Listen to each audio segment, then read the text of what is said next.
மாங்குளத்தில் பெண்கள் தனிமையில் இருந்த வீட்டுக்குள் நுழைந்து நபரொருவர் பெண்களை துஷ்பிரயோகம் செய்ய முயற்சித்திருக்கின்றார். அந்த சந்தர்ப்பத்தில் அயலவர்கள் எல்லாம் சேர்ந்து குறித்த நபரை நையப்படுத்தியிருக்கின்றார்கள். இது தொடர்பான செய்திகள் வெளியாக இருக்கின்றது. அது தவிர சப்ரகமுக பல்கலைக்கழகத்தின் பல்கலைக்கழக மாணவன் உயிரை மாய்த்து கொண்ட சம்பவம் தொடர்பாக அடுத்தடுத்து அதிர்ச்சி தரும் தகவல்கள் வெளியாக இருக்கின்றது. பகுதிவதை என்கின்ற பெயரில் மிக பெரும் கொடூரத்தை அந்த மாணவனுக்கு சக மாணவர்கள் கொடுத்திருக்கிறார்கள். இது தொடர்பான செய்திகளும் வெளிவந்திருக்கிறது. அது தவிர பிள்ளையான் கைது செய்யப்பட்டிருக்கின்ற நிலையில் அவர் வாய் திறப்பாரோ இல்லையோ என்கின்ற கலக்கத்தில் ராஜபக்சர்கள் மற்றும் ரணில் உள்ளிட்டோர் இருப்பதாக ஜேவிபியின் செயலாளர் தில்வில் சில்வா குற்றம் சாட்டியிருக்கின்றார்.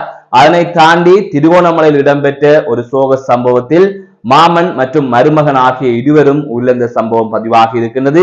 இவை தொடர்பாகத்தான் இந்த செய்தி தொகுப்பிலே விரிவாக பார்க்க இருக்கின்றோம். அதற்கு முதல் ஜேகே ரிப்போர்ட் எனப்படுகின்ற இந்த யூடியூப் சேனலை சப்ஸ்கிரைப் செய்து கொள்ளுங்கள்.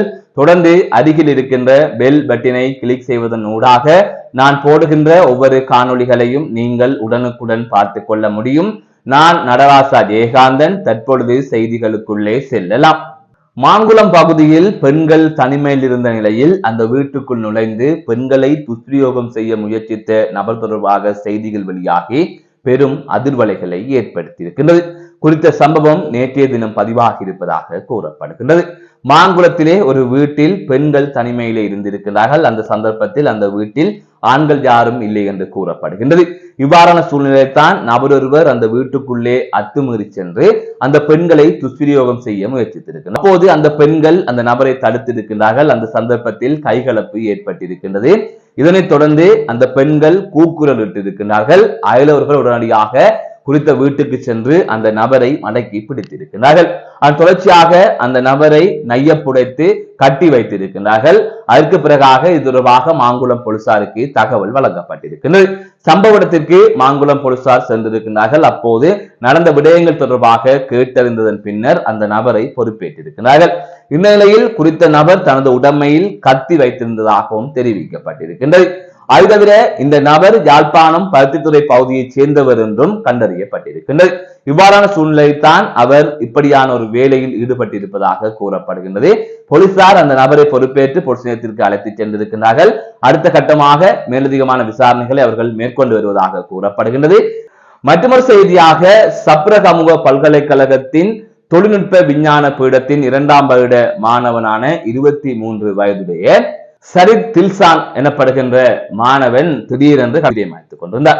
அவர் அவரது வீட்டுக்கு பின்னால் இவ்வாறு உயிரை மாய்த்துக் கொண்டதாக தெரிவிக்கப்பட்டிருந்தது. இது தொடர்பான செய்திகள் இருந்தது. இந்நிலையில் குறித்த மாணவனின் அந்த விபரீத முடிவிற்கு காரணம் பகுதிவதை என்று தெரிவிக்கப்பட்டிருக்கின்றது.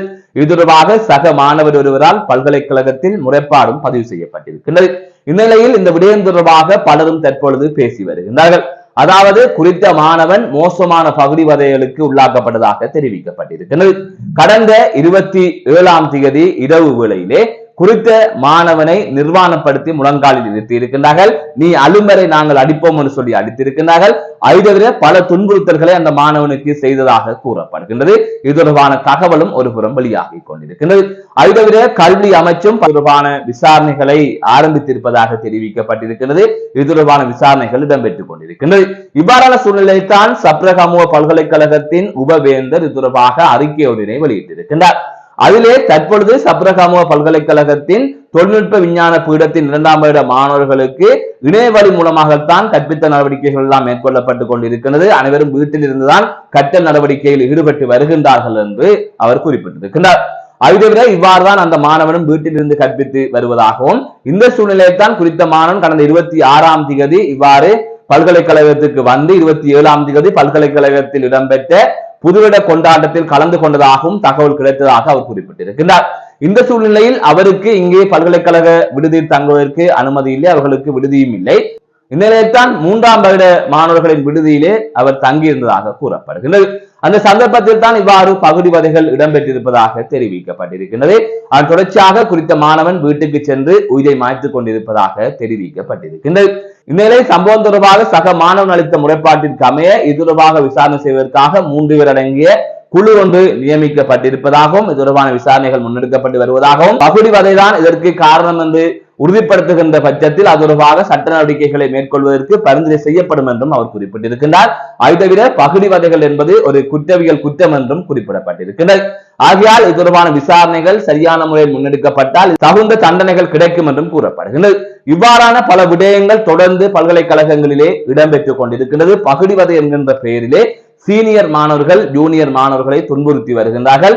அது எல்லை மீறி அவர்களை மன உளைச்சலுக்கு உள்ளாக்குகின்ற வகையில் அவர்களை மானதங்கப்படுத்துகின்ற வகையிலே இந்த பகுடிவதைகள் அமைந்திருக்கின்றன. எனவே இது தொடர்பாக சட்டங்கள் இருக்கின்ற பட்சத்திலும் அவர்கள் அதனை கேட்பதாக இல்லை. மாணவர்களை தொடர்ந்து துன்பப்படுத்தி வருகின்றார்கள் என்கின்ற தகவல்கள் அடிக்கடி வெளியாகிக் கொண்டே இருக்கின்றது. ஆகையால் இது ஒரு ஆரோக்கியமற்ற ஒரு போக்கு. ஒரு மாணவன் கஷ்டப்பட்டு படித்து பல்கலைக்கழகத்திற்கு தெரிவாகி பல்கலைக்கழகத்திற்குள் நுழைகின்ற போது அங்கே இவர்கள் செய்கின்ற வேலையால் அந்த மாணவன் உயிரை மாய்த்துக் கொள்ளுகின்ற நிலை வருகின்றது.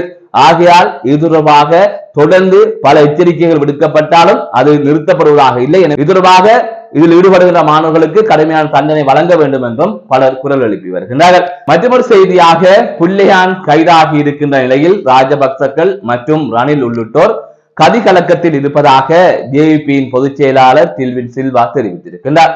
பிரசார கூட்டம் ஒன்றில் கலந்து கொண்டு கருத்து தெரிவிக்கின்ற போதே அவர் இந்த கருத்தை வலியுறுத்தி இருக்கின்றார்.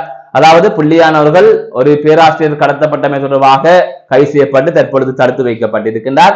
அவர் வாய் தொடர்ந்து சொல்வதற்கு நேரம் இருக்கின்றது. அதே போல அவரை விசாரணை செய்வதற்கு அதிகாரிகளுக்கும் நேரம் கிடைத்திருக்கின்றது. ஆகையால் அவர் வாய் தொடர்ந்து சில விடயங்களை வெளிப்படுத்தினால் பலர் கைதாவார்கள் என்று அவர் குறிப்பிட்டிருக்கிறார். அதாவது முக்கியமாக ராஜபக்சக்களும் ரணிலும் சிக்குவார்கள் என்று குறிப்பிட்டிருக்கிறார். அவர் கடந்த காலத்தில் புலிகள் அமைப்பில் இருக்கின்ற போதும் பல குற்றச்செயல்களில் ஈடுபட்டார். அதற்கு பிறகாக வெளியில் வந்ததன் பிறகும் ராஜபக்சக்களின் ஒப்பந்தத்திற்கு அமைய பல விடயங்களை அவர் மேற்கொண்டிருந்தார். இன்று அவர் வாய் திறந்தால் பலர் சிக்குவார்கள். ராஜபக்சக்களின் கதைகள் முழுவதும் பிள்ளையானுக்கு தெரியும். ஆகையால் தான் பிள்ளையான் ஏதாவது வாய் திறந்து சொல்லி விடுவாரோ, நாங்கள் நாளை கைதாகலாமோ என்கின்ற அச்சத்திலே அவர்கள் இந்த ஆட்சியை கவிழ்ப்பதற்கு முயற்சி செய்து கொண்டு இருக்கின்றார்கள் என்று டில்வின் சில்வா அவர்கள் குறித்த தேர்தல் பிரச்சார கூட்டத்தின் போது குறிப்பிட்டிருக்கின்றார். மற்றொரு செய்தியாக திருகோணமலையில் ஒரு சோக சம்பவம் ஒன்று பதிவாகி இருக்கிறது. மின்சாரம் தாக்கி மாமா மருமகன் என்று இருவர் உயிரிழந்திருக்கின்றார்கள். திருகோணமலை ஈச்சலம்பற்று சூரிய நகர் எனப்படுகின்ற பகுதியில் தான் இந்த சம்பவம் பதிவாகி இருக்கின்றது. 47 வயதுடைய காணி உரிமையாளர் ஒருவர் தனது வயல்காணியில் மின்சார வேலி அமைக்கப்பட்டிருக்கின்றது. அதாவது யானைகளுக்காக இவ்வாறு மின்சார வேலி அமைக்கப்பட்டிருக்கின்ற நிலையில் அந்த மின்சார வேலியை சுத்தம் படுத்தும் நடவடிக்கையில் அவர் ஈடுபட்டிருக்கின்றார். அந்த சந்தர்ப்பத்தில் தான் அவருக்கு மின்சாரம் தாக்கி இருக்கின்றது. இந்த நிலையில் மாமனை காப்பாற்றுவதற்கு குறித்த காணி உரிமையாளரின் மகளின் கணவர் முயற்சித்திருக்கின்றார். இந்த சூழ்நிலைத்தான் அவரும் மின்சார தாக்குதலுக்கு இலக்காகி இருப்பதாக கூறப்படுகின்றது. அவர் தொடர்ச்சியாக உடனடியாக இருவரையும் ஈச்சலம்பற்று வைத்தியசாலைக்கு கொண்டு சென்ற நிலையிலே அவர்கள் உயிரிழந்திருப்பதாக தெரிவிக்கப்பட்டிருக்கின்றது. இவ்வாறு 47 வயதுடைய நபரும் அவரது மருமகனும் உயிரிழந்த சம்பவம் பெரும் சோகத்தை ஏற்படுத்தி இருக்கின்றது. இது தொடர்பான மேலதிகமான விசாரணைகளை போலீசார் மேற்கொண்டு வருகின்றார்கள். மீண்டும் ஒரு காணொலி சந்திக்கின்றேன். நான் நடராசா ஜெயகாந்தன்.